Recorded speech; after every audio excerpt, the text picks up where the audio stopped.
Good evening. Welcome back to this second segment of the Glazov Gang, and welcome back, ladies and gentlemen. Thank you. Thank you, Jamie. In our last segment, we were discussing the Muslim Brotherhood in the United States as well as in the Obama administration. Let's shift over now to some other topics connected to Islam. Very disturbing news in the last couple of weeks. It appears that Al-Azhar University has in its curriculum for high school students the teaching that if Muslims or Muslim warriors / because in Islam sometimes there's not a difference, that if you are hungry, you don't have to grill the meat, but if you kill an infidel, you can eat him. Tell us a little bit about this. This is very interesting news, and what is the significance of it? Anne-Marie, let's begin with you. Well, I guess it's good for Costco's halal section.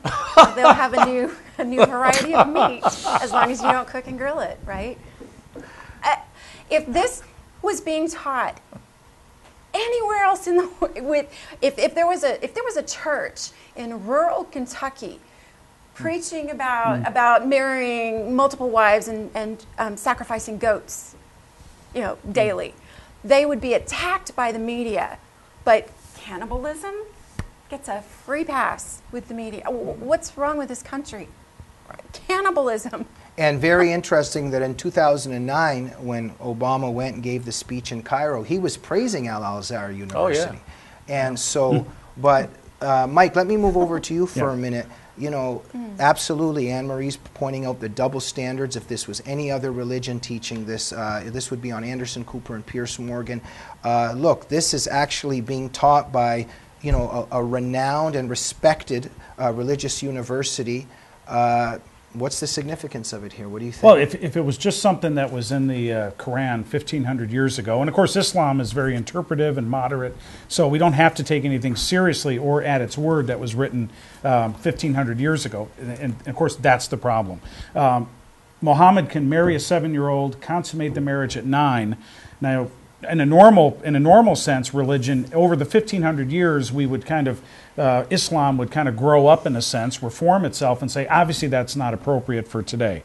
But the problem is, if Muhammad did it and it was written about, it is still as pertinent today as it was 1,500 years ago. If they said you can eat an infidel 1,500 years ago, then you can eat an infidel, and you can't even correct or interpret that in any different way. So Al-Azhar University, you're right, Obama said this is the font of Islamic, it's been the guiding light of Islam for all these years. If they say it's okay, then it's okay. And who are you to say that Islam is wrong and one of its main beliefs? What incredible double standards. I mean, imagine if this came from, and it wouldn't, but hypothetically, if it came from Pat Robertson, if it came from Jimmy Swaggart, this would be on the front page of the New York Times. One quick point. There's a story just coming out this week that in North Korea, they are being driven to cannibalism. I mean, another one of these kind of forced starvations. Millions of people are going to die. And there has been cases where they kill their own children. I mean, and the world is appalled. We look at that and say, this is horrible. When it happens to Al-Azhar University in Islam, we have to say, well,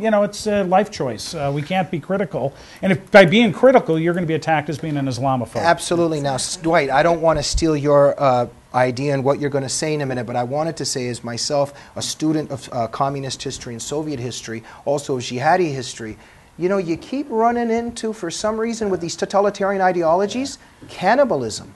Go ahead, Dwight. Well, it was part of Mao's teaching. I mean, the Cultural Revolution, they ate people. But if you think about what Islam has done, it builds a mosque on top of a church. It consumes it. It's when Morsi said recently, we have to keep instilling hate in our children. Mm-hmm. The whole conceptual idea. Remember the two Israeli soldiers who took a wrong turn? Yeah. And then there were the pictures of the Palestinians with blood, Israeli blood. They killed them at the Palestinian police station. Yes, it is the same. It is a bloodlust. Right. That's what this is. This is Sweeney Todd in spades, but it's part of a religion. Sweeney Todd was a criminal. It was a taboo to eat people. This is not. This is something, and it's part of the notion that we are so far beyond, that you are a pig, and a monkey, Exactly. and you are nothing. Killing. This is one of those things that killing an infidel is not murder. Right. And I got a little confused, actually, whether they were supposed to grill or not to grill. Because They said one place... no, right? You don't have They to. said you weren't supposed to grill. We don't have to It grill. was a Yeah. little No, but confusing. one there wasn't, but Maybe not propane. But you're absolutely right. Look, even in my book, United in Hate, I document how Palestinian terrorists often lap the blood off the floor Right. of their victims. Right. There is an attraction to blood, Right. and I would argue that in these utopian revolutions, Right. that it is blood that has to cleanse the earth to rebuild their utopia, because it's an earthly redemption that they believe in. Well, But- you dehumanize. You know, if they're pigs and monkeys, then they're not human. So you can mass murder them. You dehumanize what Hitler did to the Jews, what communists did. You dehumanize the enemy, and then you can do whatever you want. The infidels we're not human. We're dehumanized, so they can do whatever they want with us. Ladies and gentlemen, should we hold our breaths waiting for President Obama to denounce this teaching in Al-Azhar University? No, he'll never do it. He'll Oh, never I'm do not. it. No, no. But he's a Never. Christian and should be concerned. He's not a Christian. about- He says he's a No, Christian. well, he himself said in an interview which I saw, "I'm not a traditional Christian." He couched it in the collective nonsense of Black liberation theology, and it's of course that has been taken off the internet now.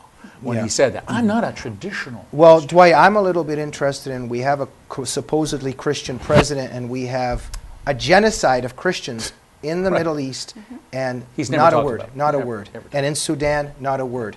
I want to cover a couple topics, so please, I'm going to ask quick questions, and please briefer answers so we can fill in and touch on all these important issues. Obama's immigration reform coming up, making, I think, about 11, 12 illegal immigrants in the United States, taking them on the path to citizenship. Good or bad idea, Anne-Marie? Horrible. I would love for those people, if we had the room, leapfrogging over the people that are trying to get in the front door the right way. Horrible. Where does it end? It's a snowball. Okay, now just wait. Now, what is the argument for it, that they're here anyway? How are we going to deport them? Might as well make them citizens. What is the argument? What are two or the three basic arguments against this? We can't afford it. It's illegal. They're still illegal. Yeah. They're. How do we know which ones are criminals? Which ones are the good guys or the bad guys? Do we have any way to find out who these people are that we're going to just let stay forever? And are they voting? Do they get to vote? Right. And hey, look, we're going to have millions and millions and millions of more people on Social Security and on Obamacare, yeah. etc. I don't think the economy will be able to handle it. But Michael Finch, whatever happened to, okay, yeah, but security first, border security first? Obama just rejects it. I'm going to disagree a little bit. And actually, long term, I think Barack Obama will probably end illegal immigration simply because the economy, if the economy goes so far in the tank, they're going to stop coming anyway. So in a kind of an ironic way, he'll actually be good for the opponents of illegal immigration. But I'm going to differ a little bit. Very original and witty, Mike. Okay. There's 11 million people. The vast majority of them are not going anywhere. And personally, I don't want to round up 8 million. Maybe there are some that shouldn't be here for a variety of reasons, and they should be deported. The vast majority. Wait, but who's talking about deportation? Well, Half because the idea. Look, we have room for those 11 million. And the economy. I mean, there's jobs. We need immigrants. I do believe we need immigrants. So I'm okay with some kind of path to citizenship. I think that's fine. Politically, I think it's a disaster for the Republicans to talk about deportation or anything like that. But here's what you have to do. You have to secure the border. Nothing can happen unless you secure the border and seriously secure the border. Second of all, I think we have to come up with a plan to either end some kind of assistance. We have to roll back the welfare state. If you didn't have a welfare state, then you could let anyone in because they're either going to work and survive, or if they don't work, they're going to go back on their own because we don't have a system that's going to support them. Okay. Dwight? The border security has always been an issue brought up by Republicans from the Simpson-Mazzoli bill back with Reagan. It just is never done. Just as, hey, we're going to raise taxes as long as we get spending cuts. You never get the spending cuts. Democrats are actually progressives because that's what they are now. They never follow through. I heard Rubio say, if there is no border security, this is not going to work. As long as we hold them to that. And my fears, of course, with border security have to do with terrorism more than anything. But we have to have a tight, closed border. But Otherwise, there are no wait a minute. plans whatsoever ships for that. sink. Okay, just wait. But what message does it send to people that want to sneak into the country? Hey, if you come here illegally, we'll make you a citizen Well, that's anyway. right. Right. But That's there's another thing. How about the jobs that the illegal aliens may get that Americans perhaps could have gotten and deserve? Is there there's an argument there? No? They're going to be taking the jobs of real American citizens. Oh, but the argument there is always that, they get the jobs that nobody wants. That's not true. People want jobs, period. Right, but when they are taken on the path to citizenship, they may be taking jobs that American citizens could be getting. Rubio I don't completely agree. Rubio says it's not a path to citizenship, it's a path to the green card. And the citizenship comes later, and that they all go to the back of the line. There is going to be some reform. Because I think there's a 5-year period here now. And I was listening to someone say that there has to be a reduction in that period of time. But you have all these background checks that have to be done too. I don't know how that's going to be done with 11 million people. It's silly. Okay, Mike, It's quickly, just- and we got to move on.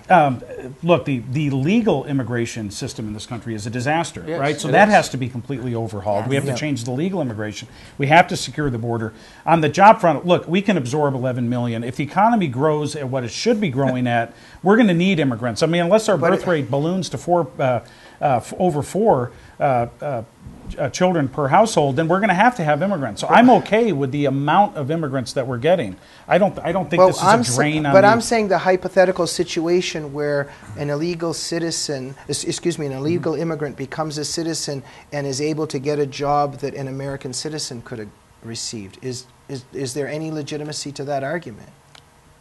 I think some in some jobs, but I think our side overblows that. I really do. I think it's overblown. Okay. But and where does it end, though? I mean, do we just open the borders up then and just call it a one world? I'm not sure how to. Look, for the first half of this country's history, there was no U.S. border patrol. People came and went across the border. The French came across from Canada. Mexicans across. We didn't. I mean, the border was literally just fictitious. There wasn't a border. But then also we had zero welfare. There wasn't any kind of free schooling, free medical care, free everything. But Mike, you either came and worked or you starved. Okay, I mean, but Mike, the economy's getting worse, not better, under Obama. Yeah, but the amount of illegal immigration in the last 4 years is much less than it was in Bush's first term when the economy was booming. Okay, we got to move on. Anne-Marie, let me begin with you about the events in Egypt. Obama betrayed Mubarak, pulled the rug from under his feet while the demonstrators were in the street. Oh, there's demonstrators. You got to go. All of a sudden, Morsi grabs power, makes himself an Islamist tyrant. Demonstrators in the street want freedom.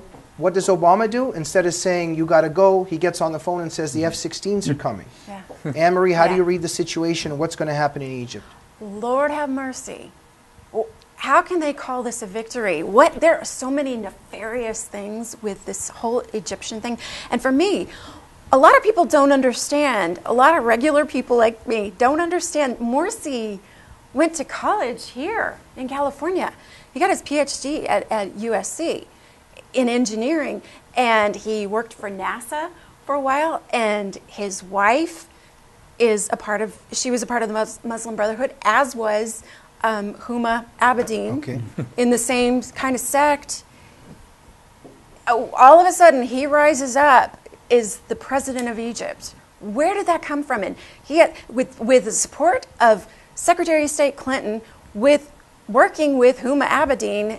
Well, look, we've got Obama in power, and all of a sudden, Muslim Brotherhood taking all over the Middle East and infiltrating the White House. Dwight, quickly. Well, I'm repeating myself over and over again, but we have to, and by we, I mean Republicans have to stand up and ask the president, 50 Egyptians were killed by Morsi. This is far worse than what we saw in those riots against Mubarak. We also saw Obama pull away when this was happening in Iran. We have to start standing up in the Senate and in the House and ask the questions directly of the president. We don't just talk about it. We say, Barack Obama, what is happening? Are you supporting what Morsi is doing in Egypt? Are you supporting Yes, this? but unfortunately, we even had Romney during the debate, which was just a catastrophe. Nobody's saying anything. No. But And, he is. and heroes. Don't you think he is, though? He Right. is supporting this. Yes, Right, he is. I know, but what He I'm is. saying is we have 5 congressmen out of 535 that are brave enough, being led by Michelle Bachmann, to ask some simple but yet pertinent questions. Please, 20 seconds, Mike, we got to go on. If this is a Hillary Clinton-Obama success, then I'd hate to see one of their foreign policy failures. I mean, this is a complete disaster. You can overstate Obama's role in overthrowing Mubarak. He may have been going out anyway, but I think we're understating the influence that Obama had in putting the Brotherhood into power, which has been huge. Very scary times. Before we go, Anne-Marie, not to put you on the spot or to scare you, but we have private investigators that investigate every single new member of the Glazov gang, and we came up with some interesting information to put you on the spot. Okay. Is it true or not true that you will be adopting a dog soon? Oh, yes, it is Tell true. us about that, please, quickly. Her name is Reagan. She is a Havanese. We got her from, they saved her from a kill shelter. She's the most amazing dog in the world. Dwight, what do you think about this? I am a canine supporter. I support canines. Good. Teeth, dogs, everything. Mike? I'm glad you didn't name her Morsi. That would have been No, that would But- not Is be she a good. cannibal? But tell the Yeah, viewers, really. what's the difference between adopting a dog and just getting a dog? She's from an they rescued her from a kill shelter. She's been in there for about four weeks now, and we finally found her. Never, please, please, please, never buy a dog from a pet store or a breeder. There are dogs and cats being murdered and killed and slaughtered every moment. Anne-Marie, thank you Save very them. much, and we're grateful to you for that on a serious note. A great example. Dwight Schultz, Anne-Marie Murrell, and Michael Finch, thank you for being members of the Glazov gang. Thank you. We'll see you next week. Good night.